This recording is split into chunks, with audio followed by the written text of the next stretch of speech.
Hey guys, this is Matt Core from CtrlPaint.com, and today we're going to talk about traditional crosshatching. So first off, what is crosshatching? Well, all it is a very efficient and quick way to lay down tone. So if you don't have access to paint and you wanted to add some shadow information to something, you could apply some simple crosshatching. And as you lay down individual strokes of your pencil next to one another, eventually they begin to build up tone or value. And the cross comes into play when you have an alternate direction to lay down a bit of a grid. And the more you do this, the darker the tone gets, alternating the direction as you go. So if that is crosshatching, let's talk about how to use it effectively. So here I've got the contour drawing of a pear and a light direction, but there's no shadow information yet, and so I'm going to lay some down with some crosshatching. Now, if at its most simple, I could simply lay down vertical and horizontal lines and build up some shadows. What this does is it flattens the object. I may get a compelling sense of light and dark, which lines up with the shadows as they should, but this doesn't tell the viewer anything about the shape of the pear. So if I'm going to lay down these marks, I might as well lay them down in the most efficient way possible and give the most information to the viewer. And that's where the beauty of crosshatching can really come into play. So instead, I'd like to imagine the structure of this pear as sort of like a grid. So here you can see I've got contour and cross contour lines that describe the surface of this pear.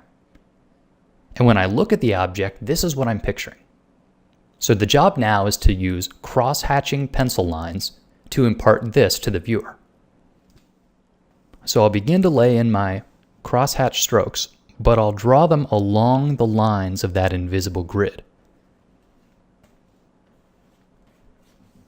So here I'm drawing what on a globe would be like the equator. They would be lines of latitude.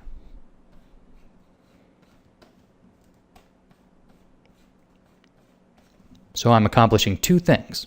I'm simultaneously showing shadow information as well as indicating the form of this pear. And then I could do the cross contour in the same way, still recognizing the shape of this pear, but also making a bit of a grid. So unlike the grid that was simple horizontals and verticals, this grid actually indicates the shape. And that's the really important part. And when it comes to the cast shadow, which is on the flat table, those will be simple horizontals because the table is flat. But where they wrap around the bottom of the pear, then they'd begin to curve up.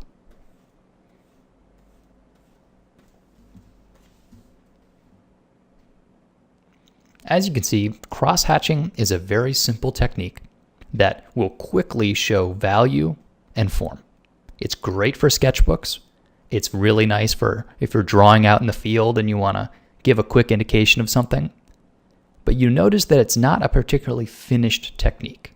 For now, enjoy sketching with some crosshatching techniques, but look forward to future videos in which I'll talk about this same principle but applied to paintings. So thanks for watching, guys, and have fun crosshatching.